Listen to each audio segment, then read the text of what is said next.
In this section, we'll be discussing rough drafts. Now, I should first of all talk a little bit about the purpose of a rough draft. Or I should perhaps say purposes. There are many purposes.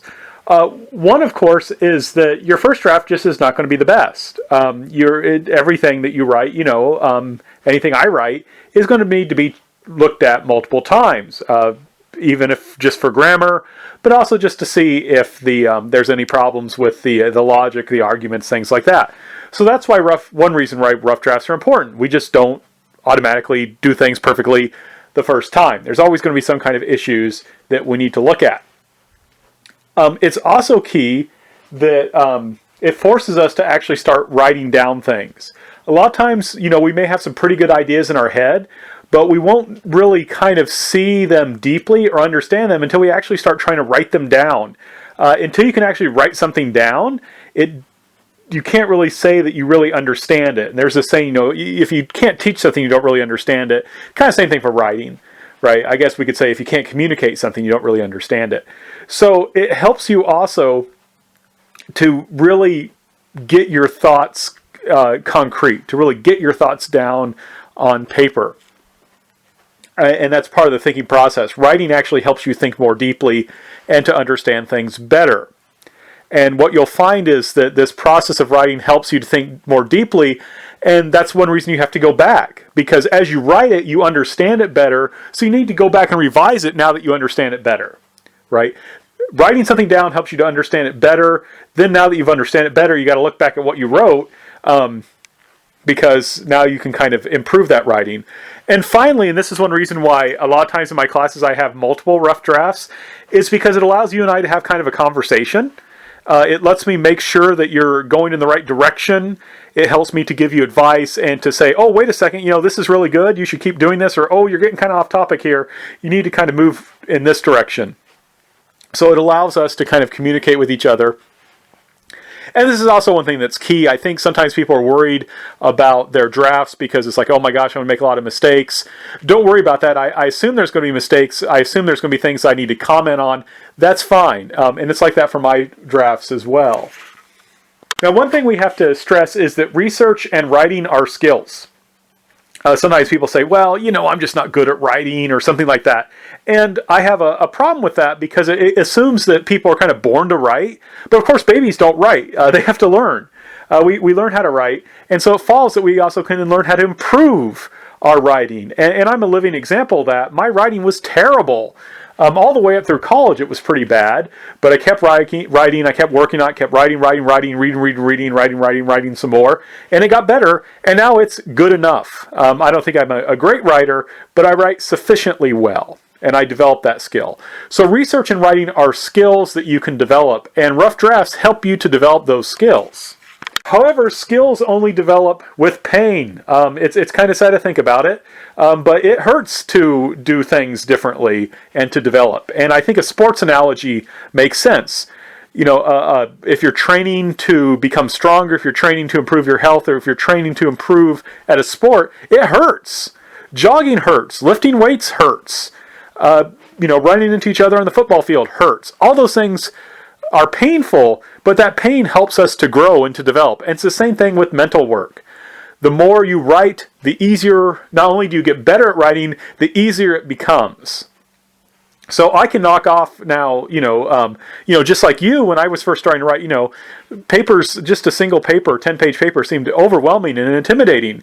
But now I can knock one off really quickly. Not because I'm necessarily any smarter than you. That's not it at all. It's just because I've had more practice and I've developed this skill over time. So you can do this too. It may be painful. In fact, it will be painful. But by practicing, by writing draft after draft after draft, you will get better. And then the thing is, it will be easier in the future. Now, another purpose, of course, for writing a rough draft is because writing takes time, right? Developing our skills takes time. All these things take time and effort. And it's important to start writing early. And that's why I really like this comic. This is a comic called The Born Loser. And the teacher says, Wilberforce, your report is too long and rambling. With proper planning, you could have been more concise. And then he says, sorry, Mrs. Crabtree, I would have written a shorter report, but I didn't have time. And that's a good joke, I think, because a lot of times people think longer papers are actually more difficult. But a lot of times a really long paper actually isn't necessarily a better paper. A lot of times it's just a paper that's disorganized. And part of writing a draft is actually to get used, or is to have the that kind of opportunity to think more about your paper and to force you to kind of organize it better. And so once you've written it, like I said before, you can kind of go back through, revise it, fix it, I'll make comments. But the key thing is I have these drafts early because you have to start writing early in order to have the time to develop these skills and to develop a good paper. So the boy here, maybe he just waited too late to write his paper. Maybe the teacher didn't give him enough time. Like I said, when I teach these classes before, students have about the same amount of time. Some do really well, some don't. A lot just depends on how much that individual student decides to use their time. But I've given you these rough drafts early so that you can identify problems, so you can identify issues with your writing, with your research, and we can deal with them early. A related issue I also need to address is how the research progress works, and this is why I have early and frequent rough drafts. This is usually how people think writing works. You do research, you write your paper, and then you're done. And I think therefore there's a kind of frustration sometimes students feel with rough drafts, in that it's kind of like, well, I've written my paper, here it is, I just need to make a few changes. And it's like, no, things are a little bit more complex. You may need to make a lot of changes. You might need to rewrite significant parts of your paper. And that's because, in fact, this kind of model of how people think writing works isn't actually how it works. This is a much more accurate model. You do some research, right? You've done some research. Then you write a bit. And as you write, you realize areas where maybe you need to do more research. You realize there's kind of a hole in your argument. There's some information you need to strengthen it. So you do some more research. Then you write a bit more. Then you realize, your question, just like it is, it doesn't quite work. But, based on your other evidence, you realize if you just tweak your question a little bit, it would work. But however, you need to now do a little bit more research. So you conduct more research. So now you write your paper is better, but you see that there's a little bit more work that needs to be done. And so it's actually this kind of back and forth process. So don't think, okay, great, I've handed in my rough draft, I don't really need to do any research, I just can start, fix a few grammar things, then boom, I'm done. It's not like that at all. You'll probably have to do a little bit more. And that is quite common, and that's quite normal. So don't worry about that. In fact, that's probably what you're going to have to do, right? And that's going to make it a better paper. Now, writing a rough draft is hard, and that's why I often include these assignments like, 500-word paper, 1,000-word paper, something like that, because I'm not asking you to just, just start at the beginning of your paper. I just want you to start writing something, right? Just write something. It can be any part of the paper. And but whether you're writing a complete rough draft or just beginning, there's what I call blank page psychology.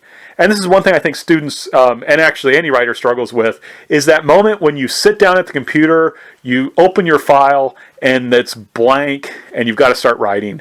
And that's very, very hard. Oh my gosh, where do I start? Where do I start? And that's one reason, actually, why I think it's really good to type up your notes. I've been emphasizing you got to type up your notes. So what you can do when you try and start a paper is you take some evidence that you have. Maybe you take some of your primary sources data that you have, and you copy and paste that into your rough draft. And you just start you start going through that primary source and using some of the quotes from it, and just start analyzing them. And then you paste in another primary source, and then you write a couple sentences transitioning between them. So a lot of times what my initial articles look like is a bunch of block quotes connected by just a few lines of my own writing. And then over time I cut down the block quotes and I include more of my own writing.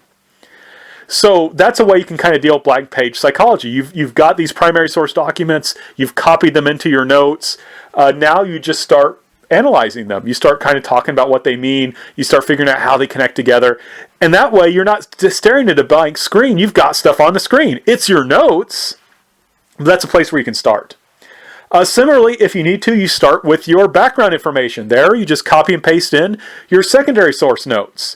Now, remember though, and then you start, doing what I was just talking about. You start just summarizing those things in your own words. You start quoting where it's appropriate. That's how you can use your notes to help you get over this blank page psychology. Now, there is a kind of an issue, of course, if you do that, is you need to make it be clear where your words end and the other person's words begin, right? Remember, you got to be strict about citing and not accidentally using someone else's words as your own, even by accident. But that's something that will hopefully help you deal with this kind of getting started. Now, one thing you may recall, I talked about peer-reviewed articles in the past. I've said, peer-reviewed articles are these very important articles that are considered scholarly respectable. To have an article in a peer-reviewed journal means that the editor of the journal has to approve of your article. The editor then sends it out to one, oftentimes two, sometimes even three readers who are experts in your field to see if they think it's worth publishing. It doesn't mean that they necessarily agree with the article, but do they think it is respectable and is follows the rules of scholarship? And if they do, then it will be, usually they will then publish it if they give their approval. Now, a lot of times, though, what happens is they will give you comments and ask you to revise the article, right? And that's common. And you can ask any of your professors in history. We have had to do this. We have submitted articles. They have been approved, such as my article, All Man, All Priest, but they've been told that we need to make revisions. Now, here's the thing. These comments are often very painful and very frustrating. And this is the thing. You're going to write me a rough draft. You're going to write me a paper. You've been working hard on it. And then I'm going to come back with all these comments and say, this is something you should do. This is something you shouldn't do. And that can be kind of frustrating and painful. And you're like, oh, I don't even want to deal with this. I worked so hard and I wrote a terrible paper and the professor hates it and he hates me. And that's not the case at all. It doesn't mean that you've written a terrible paper. It doesn't mean I hate you or your work or anything like that. That's just part of making a good paper. But it is painful and it's psychologically difficult to deal with. And so I want to give you an example from my own experience of this. So I wanted to share with you then the comments I got, some of the comments I got back on my book, or my article, All Man, All Priest, right? The one I've been sharing with you. And to be honest, I'm pretty happy with that article. There's some things, honestly speaking, I was under kind of a forced deadline. There were some things about it I didn't particularly like that if I would have had time I would have fixed, but largely I'm happy with that article. But I submitted it for review. The editor sent it off to be checked, and one of the people wrote back with these comments. So here's the first part of the comments. The problem we see in it, and that's my article, is that it reads like a hagiography. And a hagiography is like the story of a saint, meaning that I'm being too positive. Particularly problematic is your discussion of his, and this is Father Capon's life before he became a priest. That's the sort of thing that would be part of the biography of a saint, but you don't really show the relevance of his early life to the masculinity of his priesthood, and that's what an academic paper would require if you want to talk about his early life. A more serious problem is a failure to say more about the concept of masculinity. Besides acting like a father would by caring for his flock, what else was particularly masculine about him? Is it the fact that he wanted to be a part of the fight against the communists? If that is our argument, you need to explain more about how standing up to the communists defined his masculinity. That would make this a much more interesting paper, linking masculinity to anti-communism in the Cold War period, which you appear to suggest canceled out any possible doubts about his masculinity arising from his celibacy and his, most likely, much less salty language. Also, it would help if you said more about concepts of masculinity in the U.S. in the 1950s and how the good father did and did not meet the criteria for being a real man. Finally, since our journal is an academic journal, not a parish bulletin, we would have liked to have seen a more nuanced or at least less hagiographical portrait of Father Capon. This is not a forum to make an argument for his canonization. Instead, this journal likes to print articles that take concrete examples from religious history or religious practice to make an argument about an important issue, such as changing the concept of what makes a real man. It's not the life of Father Capon, but what his life tells us about his time that's important for this journal. So as you may well guess, I was not particularly happy with these comments. I honestly felt a bit hurt and insulted because I wasn't trying to make hagiography. I wasn't trying to just praise this guy. The problem that I had was the sources about him all say good things about him. I couldn't find anyone who criticized him. So that made it a little bit difficult. And honestly speaking, when I got this review, I was in a really bad mood, and I thought, I guess they don't really want my article. I'll just give up on it. And I was really, annoyed for a couple days, to be perfectly honest. But then, my kind of frustration cooled. I felt better, and I went back through and reread the comments, and then I realized, you know what? A lot of what these comments are saying are true. that there are some problems with this. In particular, it is right, I didn't do enough to put this in the historical context. So rather than being continue to be frustrated, I went to the library and I checked out some books on 1950s understandings of masculinity and Catholicism. And within actually just a few hours, I was able to find all the information I needed to address those comments. And then I revised my paper, and it was accepted, and it was published. So the key thing is, it's important that we respond to comments well. The comments that were made here, I think they could have been made in a nicer way. I think the professor was a little hard on me. But in any case, what he says was actually, I think, accurate. And I responded to those comments, and my paper was published. So when you get my comments back on your rough draft, don't be angry, don't be frustrated. If you are, just take some time, and then come back to them, and then take them seriously. And that will help you develop a really good paper, and then to give a really good presentation that you can be proud of.